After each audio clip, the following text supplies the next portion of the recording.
네, 마태복음 2장 13절에서 23절 말씀 한 절씩 교대로 봉독하겠습니다.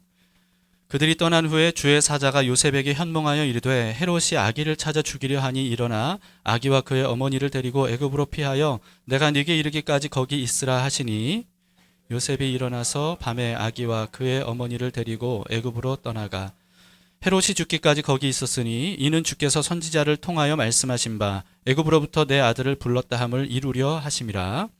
이에 헤롯이 박사들에게 속은 줄 알고 심히 노하여 사람을 보내어 베들레헴과 그 모든 지경 안에 있는 사내 아이를 박사들에게 자세히 알아본 그때를 기준하여 2살부터 그 아래로 다 죽이니, 이에 선지자 예레미야를 통하여 말씀하신 바 라마에서 슬퍼하며 크게 통곡하는 소리가 들리니 라헬이 그 자식을 위하여 애곡하는 것이라.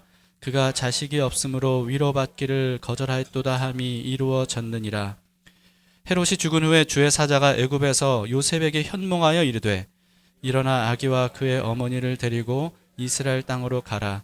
아기의 목숨을 찾던 자들이 죽었느니라 하시니 요셉이 일어나 아기와 그의 어머니를 데리고 이스라엘 땅으로 들어가니라. 그러나 아켈라오가 그의 아버지 헤롯을 이어 유대에 임금됨을 듣고 거기로 가기를 무서워하더니 꿈에 지시하심을 받아 갈릴리 지방으로 떠나가 함께 나사렛이란 동네에 가서 사니 이는 선지자로 하신 말씀에 나사렛 사람이라 칭하리라 하심을 이루려 함이러라. 아멘. 네, 앉으시겠습니다. 네, 지난 목요일부터 마태복음이 시작됐는데요. 복음서는 예수님의 생애에 대해서 직접적으로 기록된 성경이기 때문에 여러분들이 이번 기회에 예수님의 생애를 깊이 묵상해 보시고 예수님이 어떤 분인지를 알아가시는 좋은 계기가 될 수 있기를 바랍니다. 마태복음은요, 구약 성경을 잘 아는 유대인들을 위한 복음서라고 할 수가 있습니다. 왜냐하면 구약 성경의 예언들이 예수님에게 어떻게 성취됐는지 이런 것들을 계속 반복적으로 보여주고 있거든요. 그래서 마태복음이 사복음서 중에서도 가장 앞에 있잖아요. 그리고 신약 성경이 맨 앞이죠. 이게 구약 성경과 신약 성경을 잇는 가교 역할을 하는 것이 바로 마태복음이다. 이렇게 생각을 해보시면 좋을 것 같습니다. 오늘 본문에도요, 구약 성경에 3가지 예언이 성취된 내용이 기록되어 있습니다. 오늘 본문의 배경을 먼저 우리가 좀 알 필요가 있는데, 이스라엘을 헤롯이라고 하는 사람이 헤롯 대왕이라고 불리는데요. 헤롯 대왕이 다스리고 있었을 때입니다. 헤롯 대왕은요, 로마의 최초 황제, 누군지 아세요? 옥타비아누스, 아우구스투스라고 불리는 옥타비아누스, 이 사람에 의해서 유다의 왕으로 임명받은 에돔 사람이에요. 그러니까 유대인이 아닙니다. 에돔 사람이에요. 그러다 보니까 유대인이 아니기 때문에 유대인들의 환심을 사려는 이 정치적인 목적으로 대대적인 공사를 하는데, 그 공사가 뭐냐면 성전 건축 공사예요. 이 건축 공사를 뭐 어마어마하게 오랫동안 하는데 그 정도로 크고 화려하게 짓는 겁니다. 그런데 이렇게 헤롯이 유대 땅을 다스리고 있는 어느 날 동방에서 온 박사들이 예루살렘의 헤롯 왕궁으로 찾아온 거예요. 그리고는 유대인의 왕으로 나실 리가 어디 있느냐, 우리가 그 별을 보고 찾아왔다, 이렇게 얘기를 하니까 뭐 난리가 난 겁니다. 유대인의 왕은 누구예요? 현재 헤롯 대왕인데 유대인의 왕으로 누군가 태어났다는 거예요. 그러니까 뭐 난리가 난 겁니다. 근데 헤롯 왕이 대제사장들과 서기관들에게 물어봤어요. 그리스도가 어디서 난다고 예언이 돼 있느냐 물어보니까 베들레헴에서 탄생한다, 이렇게 예언이 돼 있다는 것을 헤롯 왕에게 알려주죠. 그래서 헤롯 왕은요, 이 동방 박사들에게 베들레헴에서 난다고 하더라, 거기 가서 왕으로 나신 아기를 찾거든 꼭 나에게 알려줘라, 나도 가서 경배를 드리겠다, 이렇게 얘기를 해요. 그래서 박사들이 베들레헴으로 가서 아기 예수를 만나잖아요. 그리고 우리가 알듯이 경배를 하고 했죠. 근데 헤롯 왕에게 돌아가지 않습니다. 왜냐하면 하나님께서 돌아가지 말라고 지시를 하셨거든요. 그래서 곧바로 고국으로 가버린 거예요. 오늘 본문은 그 다음에 이어지는 이야기입니다. 자, 13절을 보세요. 그들이 떠난 후에, 그들이 누구겠어요? 동방 박사들입니다. 그들이 떠난 후에 주의 사자가 요셉에게 현몽하여 이르되 헤롯이 아기를 찾아 죽이려 하니 일어나 아기와 그의 어머니를 데리고 애굽으로 피하여 내가 네게 이르기까지 거기 있으라 하시니.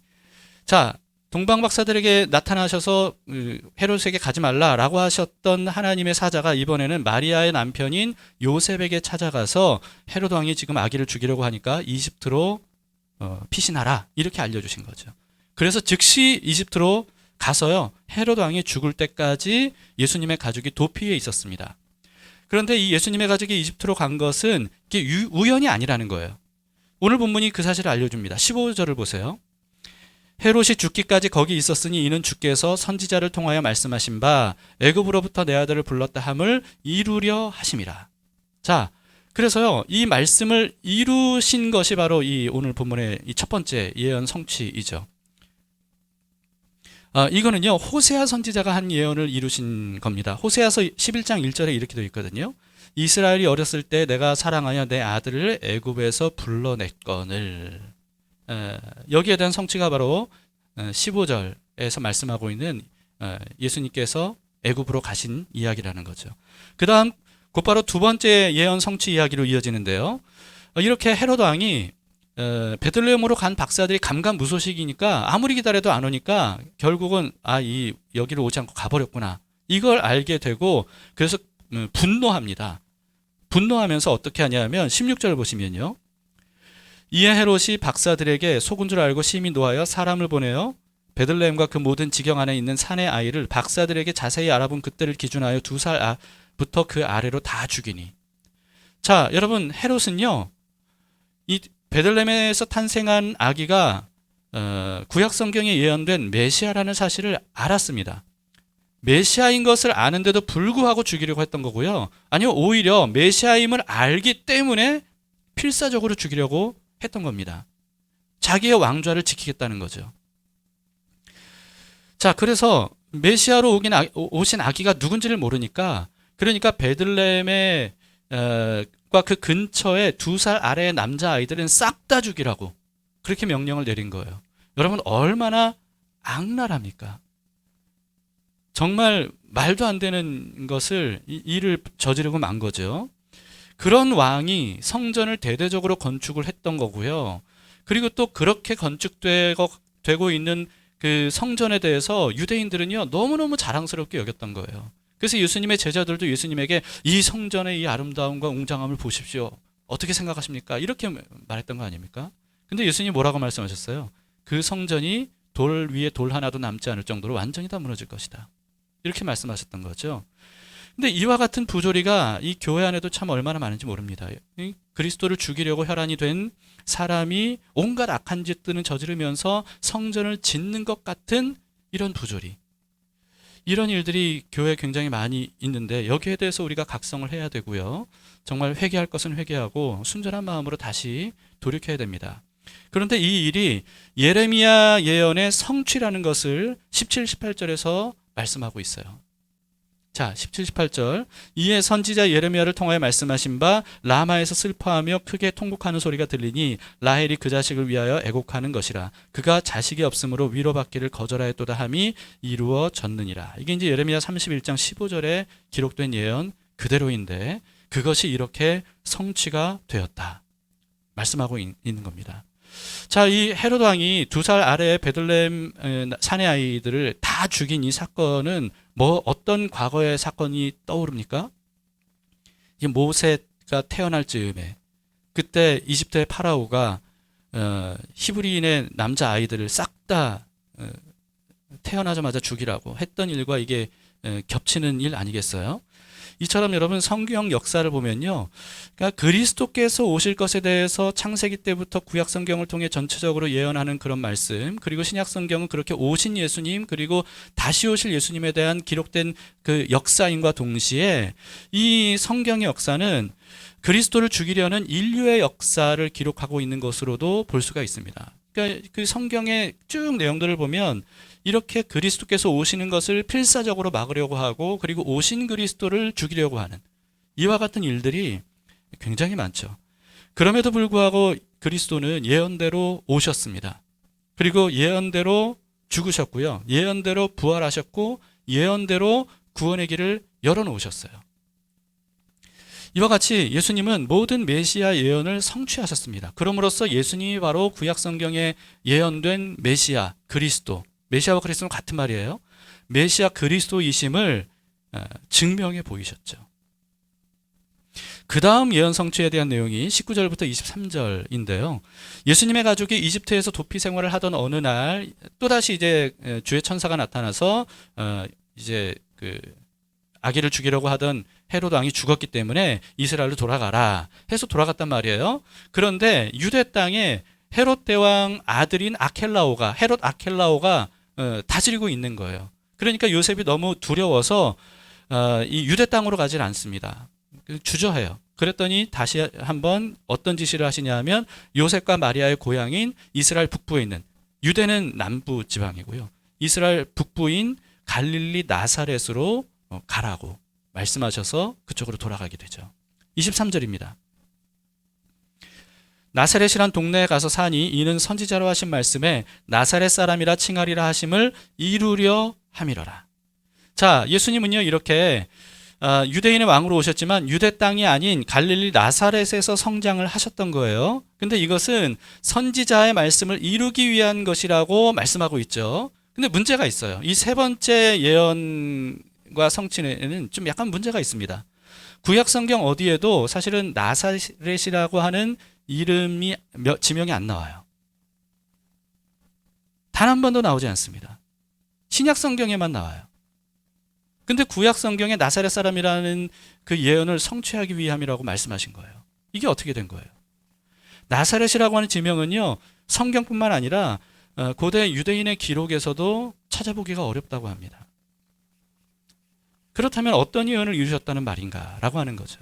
여기에 대해서 여러 가지 신학적인 견해들이 있는데요. 그 중에서 가장 합리적인 견해를 하나 소개하자면 이사야 11장 1절에 대한 성취라는 거예요. 이사야 11장 1절.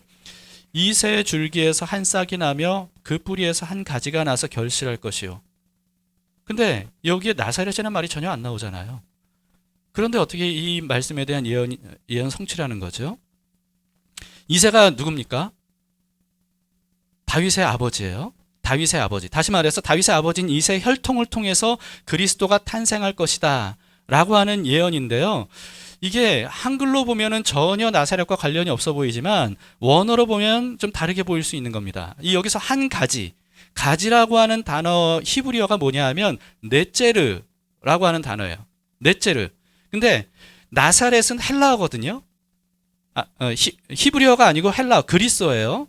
그런데 나사렛의 기본형인 이 뭐냐 하면 나자르예요. 그러니까 넷제르와 나자르가 비슷한 발음이죠. 그런데 헬라어 나자르의 뜻에는 가지라고 하는 뜻이 있는 거예요. 그러니까 발음도 비슷하고 뜻도 같아요. 다시 말해서 이사야서 11장 1절에서는 가지라고 넷제를 한국어로 번역을 했죠. 그런데 오늘 본문 23절에서는 나사렛은 지명이기 때문에 그 지명 그대로, 고유 명사이기 때문에 그 지명 그대로 나사렛이라고 한글 성경에 기록을 했지만, 그러나 그 뜻에는 가지라고 하는 똑같은 뜻이 있고 발음도 넷제로와 비슷하다는 거예요. 그래서 히브리어와 헬라어를 둘 다 알던 신약 시대의 유대인들은요, 이 나사렛 사람이라고 하는 이것을 보면서 자연스럽게 이사야가 말한 넷제르와 연관지어 생각할 수 있을 거라는 겁니다. 이해가 되세요? 네, 그래서 이 이사야서 11장 1절 말씀의 성취다 이렇게 보는 거죠. 그런데 저는 그 외에 한 가지 가능성을 더 생각해 볼 수 있다고 생각합니다. 오늘 본문의 23절에 다시 보면 선지자로 하신 말씀에 나사렛 사람이라 칭하리라 하는 것을 이제 이루려 하심이라고 말씀하고 있죠. 여기서 선지자로 하신 말씀에, 이 선지자가요, 원어를 보면 단수가 아니에요. 복수형이에요. 그러니까 무슨 뜻이냐면 여러 선지자들이 그리스도를 나사렛 사람이라 할 것이라고 예언했다는 거예요. 근데 이미 제가 말씀드렸듯이 구약 성경에는 나사렛이라고 하는 그 지명 자체가 안 나온다고 말씀드렸죠. 근데 이건 무슨 뜻이냐면 나사렛은요, 이 복음서 당시에 여러분도 다 아시다시피 굉장히 사람들에게 무시를 당할 정도로 작고 보잘것없고 소외된 그런 동네였습니다. 그렇기 때문에 의미상 나사렛 사람으로 칭하리라 라고 하는 것을 우리는 어떻게 볼 수 있냐면 여러 선지자들이 예언할 때 앞으로 오실 그리스도는 볼품없고 초라하고 내세울 것 없는 분으로 오실 것이라는 예언들, 그런 예언들을 성취하심이다. 이렇게 볼 수 있다는 거죠. 여러분 대표적인 예언을 보시면 이사야서 53장인데요. 이사야서 53장 여러분들 잘 아시죠? 그가 찔림은 우리의 허물 때문이고 그가 상함은 우리의 죄악 때문이다. 뭐 이런 말씀이 있는 내용인데요. 특히 2절에 보시면 이렇게 돼 있어요. 그는 주 앞에서 자라나기를 연한 순 같고 마른 땅에서 나온 뿌리 같아서 고운 모양도 없고 풍채도 없은즉 우리가 보기에 흠모할 만한 아름다운 것이 없도다 라고 하는 거죠. 흠모할 게 전혀 없는, 볼품 없는, 눈여겨볼 만하지 않은, 관심 가질 이유가 없어 보이는 이런 분으로 오실 거라는 거예요. 그 외에도요, 여러분 성경에는 예수님이 유월절 어린 양 그리고 뭐 속죄 또 희생제물 그러니까 뭐 화목제물 이런 식으로 여러 어떤 어린 양의 어린 양처럼 무기력하게 희생되실 것에 대한 예언들이 굉장히 많이 있죠. 그리고 그런 상징들이 얼마나 많습니까? 그러니까 이스라엘 역사에서 한 그 율법대로 제사를 한 것과 그리고 제사를 성막과 성전에서 한 모든 것들이 다 그리스도를 상징하는 것들이거든요. 그리고 또 시편 118편에서는요. 건축자가 쓸모없다고 버린 돌이 머릿돌이 될 것이다. 이런 예언이 있어요. 그러니까 건축자가 볼 때 쓸모없어 보이는 돌이었다는 거예요. 그리고 또 미가 선지자는요. 작은 마을인 베들레헴 에브라다에서 메시아가 탄생할 것이라고 이렇게 기록을 하고 있습니다. 그렇기 때문에 이처럼 나사렛이라고 하는 의미는 복음서 당시 사람들에게 무시당한 동네였는데요. 그렇게 나사렛 사람이라 칭할 것이다 라고 하는 것은 여러 선지자들이 메시아에 대해 이해하는 것처럼 정말 보잘것없고 볼품없고 정말 그런 분으로 오실 것이다. 이런 의미로 볼 수 있다는 거죠. 오죽하면 예수님의 제자인 나다나엘이 예수님을 만나기 전에 나사렛에 대해서 뭐라고 얘기했습니까? 1장 46절에 보시면 나사렛에서 무슨 선한 것이 날 수 있느냐 이렇게 얘기했거든요. 근데 이런 나사렛을 예수님 만나고서는 이런 나다나엘을 예수님이 만나고서는 마음에 간사함이 없는 온전한 믿음을 가진 사람이다. 이렇게 또 그 정도로 훌륭한 사람도 나사렛에 대해서는 정말 뭐 제쳐놓고 있었던 그렇게 낮고 천하고 가난하고 작은 동네였다는 거예요. 그렇기 때문에 나사렛 사람이라 칭하려는 말씀은 정말 흠모할 만한 구석이 하나도 없어 보이는 배경과 모습으로 그리스도께서 오실 것이다. 이런 뜻으로 우리가 볼 수 있는 거죠. 그런 예언을 성취한 것이라고 볼 수 있다는 거예요. 그 말씀대로 사복음서와 사도행전에서는요. 예수님에 대해서 계속해서 뭐라고 호칭을 하냐 하면 나사렛 예수 이렇게 부르죠. 나사렛 예수. 그 당시에 여러분 예수라고 하는 이름은 구약 성경 때도 마찬가지고요. 예수라고 하는 이름은 좀 흔한 이름이었어요. 굉장히 흔한 이름이었기 때문에 이 흔한 이름은 어떤 그 아버지가 누군지 또는 누구의 후손인지 또는 어떤 지명에 있는 사람인지 이런 것들을 이제 그 붙이게 됩니다. 예수라고 하는 이름이 흔했는데 예수님을 나사렛 예수라고 호칭한 이유가 뭐냐 하면 나사렛 출신 사람 중에 예수님 외에는 유명한 사람이 없는 거예요. 그러니까 나사렛 예수 하면 그 사람. 이게 헷갈릴 수 없는 어떤 그런 호칭이었기 때문에 이렇게 사용을 했던 거죠. 근데 그와 더불어서 이 나사렛 예수라고 하는 이 호칭은요. 가난하고 볼품없고 무시당하는 낮고 천한 사람들에게 찾아오신 그리스도를 의미하는 호칭이 되었던 겁니다. 여러분 사람들은 어떻게 불려지기를 원해요? 가급적 뭐 사장님이라고 불리기를 원하고 강남에 사는 사람, 뭐 대치동에 또는 청담동 그런 데가 제일 비싼 동네죠. 네, 그런 데 사는 사람이라고 이렇게 불려지기를 원하는 그런 마음이 있지 않습니까? 청와대에서 일하는 사람들은 난 지금은 청와대가 아니군요. 용산시대군요. 네, 아무튼 뭐 그렇게 그러나 예수님은 그 당시 이스라엘의 정치적인 문화적인 또 종교적인 중심지인 예루살렘 사람이라고 불리지 않았다는 겁니다. 대신에 사람들에게 외면당하고 멸시받던 나사렛 사람이라고 불렸다는 거예요. 여러분 예수님이 그렇게 불리시게 되고 또 나사렛에서 살게 된 것은 우연이 아니라는 거죠. 어쩌다 보니까 그렇게 되는 게 아니라는 거예요. 예수님의 팔자가 아니었다는 거예요. 그게 아니라 하나님의 계획이었다는 거예요. 그리고 그 계획대로 예수님이 바로 나사렛 사람이 되셨다는 거죠. 무슨 뜻입니까? 하나님의 계획이 뭐예요? 그리스도는 낮고 천하고 가난하고 볼품없고 그래서 사람들에게 무시당하고 멸시당하는 그런 모습으로 오시는 것. 이게 바로 하나님의 계획이었고 그것이 성취되었다 라고 하는 말씀입니다. 이 사실을 이사야는 이렇게 예언을 했어요. 이사야 61장 1절입니다. 주 여호와의 영이 내게 내리셨으니 이는 여호와께서 내게 기름을 부으사 가난한 자에게 아름다운 소식을 전하게 하려 하심이라. 나를 보내사 마음이 상한 자를 고치며 포로된 자에게 자유를, 갇힌 자에게 노임을 선포하며. 계속해서 이런 말씀들이 이어지죠. 그만큼 예수님은 낮고 천한 사람들에게 찾아가셔서 함께 하시고 구원하시고 보게 되어주시는 분입니다. 마태복음에서도요, 우리는 볼 수 있는 게 뭐예요? 예수님이 가는 곳마다 어떤 사람들이 따라다닙니까?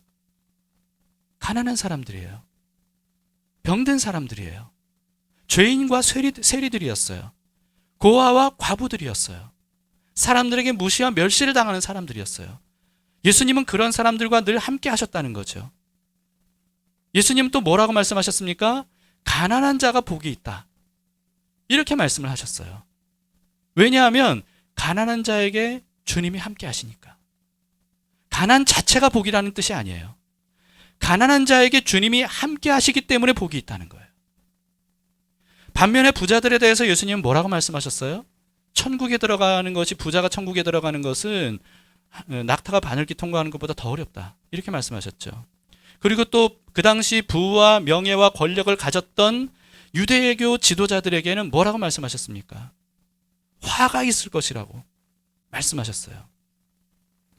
왜냐하면 사회적 강자들은요, 구원자 예수님을 필요로 하지 않거나 절실하게 원하지 않거든요. 심지어 유대교 지도자들은 어땠습니까? 이 예수님을 적으로 간주하고 죽이기까지 하지 않았어요.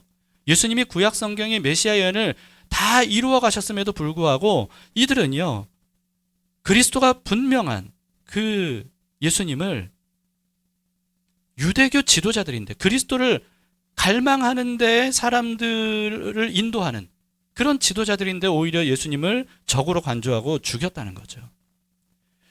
여러분, 그렇다고 해서 낮고 천하면 무조건 구원을 받고 부유하고 높으면 하나님이 무조건 배척한다, 이런 뜻이 아닙니다. 다만 낮고 천하고 무시당하고 멸시당하는 사람일수록 다른 것에는 소망을 둘 수 없어요. 그래서 예수님께 소망을 두는 거죠. 예수님을 간절히 찾는 거예요. 예수님을 간절히 의지하는 거예요. 그렇기 때문에 가난한 자에게 예수님이 함께 하시는 거죠. 그래서 마태복음에는 그냥 가난한 자가 복이 있다고 말씀하고 있지 않고 심령이 가난한 자가 복이 있다, 이렇게 말씀하시죠. 여러분, 우리는 어떻습니까? 예수님에 대한 간절한 마음이 있으세요? 예수님에 대한 간절한 마음. 예수님이 아니면 스스로 답이 없다고 여기는, 그래서 답이 되시는 예수님에 대한 갈망하는 마음. 오늘도 예수님 없이는 살 수 없습니다. 예수님 없이는 온전한 삶을 살 수 없고 어느 길을 가야 될지 알 수 없고 우리가 어디에서 우리의 영혼을 살릴 수 있는 공급을 받을 수가 없습니다. 이런 마음으로 예수님을 갈망하는 마음, 이게 바로 심령이 가난한 마음이에요. 부유하든 가난하든 높은 위치에 있든 낮은 위치에 있든 관계없이 이와 같이 심령이 가난한 상태에 있는 사람, 그래서 예수님을 간절히 찾고 예수님 없이는 안 된다는 믿음을 가진 사람, 이런 사람에게 예수님은 함께 하십니다. 그렇기 때문에 여러분, 설 명절을 맞이해서 많은 사람들은 복을 빌어요. 우리는 어떤 복을 빌어야 되겠습니까? 예수님을 구하는 복.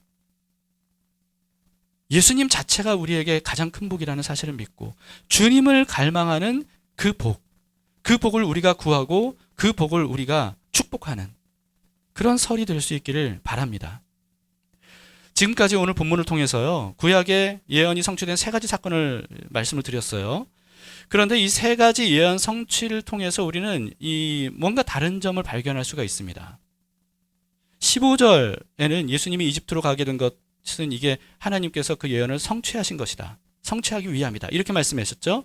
그리고 23절에는 나사렛 사람이 된 것도 선지자 예언을 이루려 함이로라, 이렇게 되어 있었단 말이에요. 그런데 반면에 18절은 좀 다릅니다. 18절은 헤롯 왕이 베들레헴의 그 지경에 있는 2살 아래 사내 아이를 싹 다 죽인 사건이거든요.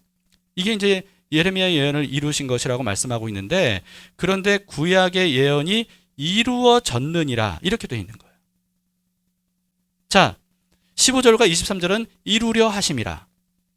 그런데 18절은 이루어졌느니라. 이렇게 되어 있는 거예요. 다시 말해서 15절과 23절은요. 하나님께서 그 오래전의 예언을 성취하시기 위해서 하나님이 일부러 그렇게 행하신 일이라는 것을 의미하는 것이고요. 반면에 18절은 예언을 성취하려고 하나님이 행하신 일이 아니라는 것을 의미하는 겁니다. 그런데 그렇게 성취가 됐다는 거예요. 이게 무슨 뜻인지 아시겠습니까? 헤롯 왕이 아기들을 죽인 사건, 이것은 예레미야가 예언을 했던 것이 성취된 것이죠. 그런데 이것을 하나님이 성취하시기 위해서 하나님이 헤롯 왕을 통해서 아기들을 죽이게 하신 게 아니라는 거예요. 이건 하나님이 하신 일이 아니에요. 그런데 이미 오래전에 예언이 됐고 그 일이 성취되었다는 거죠. 단지 하나님은 오랜 후에 있을 일에 대해서 선지자를 통해서 그 일을 예언하게 하셨을 뿐입니다. 이게 이해가 되시는지 모르겠습니다. 이를 통해서 우리는 예언과 성취에 대해서 두 가지를 알 수 있습니다. 첫 번째, 15절과 23절을 통해서 하나님은 어떤 분이냐? 역사를 주관하시는 분이다 라고 하는 것을 우리는 알 수가 있습니다. 하나님은 모든 물질 세계를 창조하셨죠. 그런데 물질 세계만 창조하신 게 아니고요. 눈에 보이지 않는 시간도 창조하셨습니다. 그래서 이 세상의 모든 물질 만물들은요. 시간의 지배 아래 있어요. 시간의 지배를 벗어날 수 있는 사람은 아무도 없습니다. 모두가 다 시간의 지배를 받고 있어요. 그러나 시간을 창조하신 하나님은 어떠세요? 시간의 지배를 받으시는 분인가요? 아닙니다. 시간의 지배를 받지 않는 분이세요. 오히려 시간을 지배하시는 분이세요. 왜냐하면 시간을 창조하신 분이기 때문에 그렇죠. 여기에 대해서 요한계시록에서는 뭐라고 말씀하고 있냐 하면요. 1장 8절에 보시면 주 하나님이 이르시되, 하나님이 어떤 분이라는 거예요? 나는 알파와 오메가라. 이제도 있고 전에도 있었고 장차 올 자요 전능한 자라 하시더라. 하나님이 알파와 오메가시라는 거예요. 자, 히브리어 알파벳의 첫 글자가 히브리어가 아니라 헬라어의 그 알파벳의 첫 글자가 알파고요. 그리고 끝 알파벳이 오메가예요. 그러니까 이게 무슨 뜻이냐면 하나님께서 시간을 시작하신 분이시고 알파, 그리고 시간을 끝나게 하실 수 있는 분이라 오메가라고 한 뜻으로 볼 수 있고, 또 하나님은 시간의 처음 알파부터 오메가 끝까지 모든 시간의 역사들을 한눈에 보실 수 있는 분이다.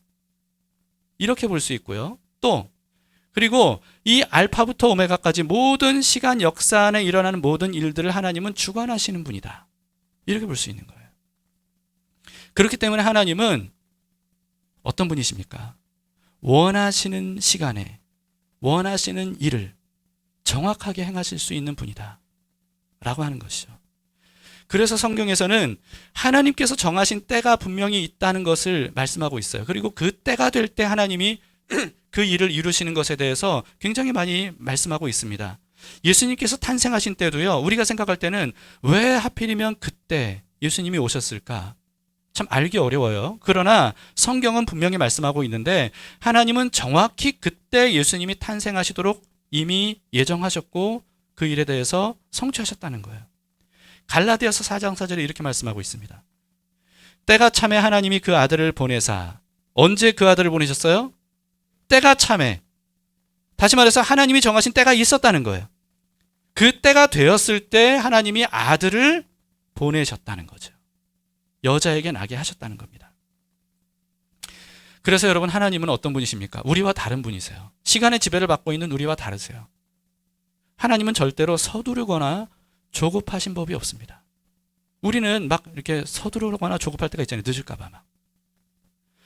하나님은 절대로 서두르거나 조급하지 않으세요.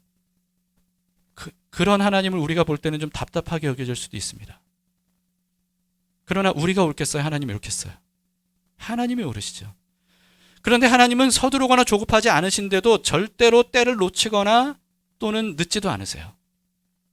하나님이 그런 분이십니다. 그래서 하나님은 수천 년 후에 행하실 일들도 미리 예언하게 하시고 그리고 정확히 그때 성취하시는 분이십니다. 그래서 전능하신 하나님이시죠. 그 예를 우리는 오늘 본문에서도 볼 수 있었던 겁니다. 근데 한편으로는요, 미래에 일어날 어떤 악한 일에 대해서도 오래전에 하나님은 예언하게 하신 거예요. 왜 그러냐면 모든 시간대를 한눈에 보실 수 있기 때문에. 그래서요, 여러분, 하나님이 원하시는 뜻은 아니지만 하나님을 대적하는 사탄이 배후에서 조종함으로 인해서 사람들을 통해서 행할 악한 일들, 이런 것들을 하나님이 미리 아시고 그 일들을 미리 알려주신 거죠. 이걸 통해 우리가 알 수 있는 건 뭐냐 하면 이런 악한 일들, 사탄이 배후에서 조종하는 이런 악한 일들이 일어날 것을 하나님께서 모르신 상태에서 당했다, 이게 아니라는 거예요. 자, 여러분, 아담과 하와가 선악과 따먹을 줄을 하나님이 모르셨겠습니까? 아셨죠. 가인이 아벨을 죽일 줄 모르셨을까요? 사람들이 바벨탑 쌓을 줄을 모르셨을까요? 이스라엘이 하나님을 배반할 줄 모르셨을까요? 바벨론이 성전을 파괴할 줄 모르셨을까요? 유대인들이 예수님을 죽일 걸 모르셨을까요? 다 아셨어요. 하나님은 그것을 모르셔서 당하신 게 아니에요.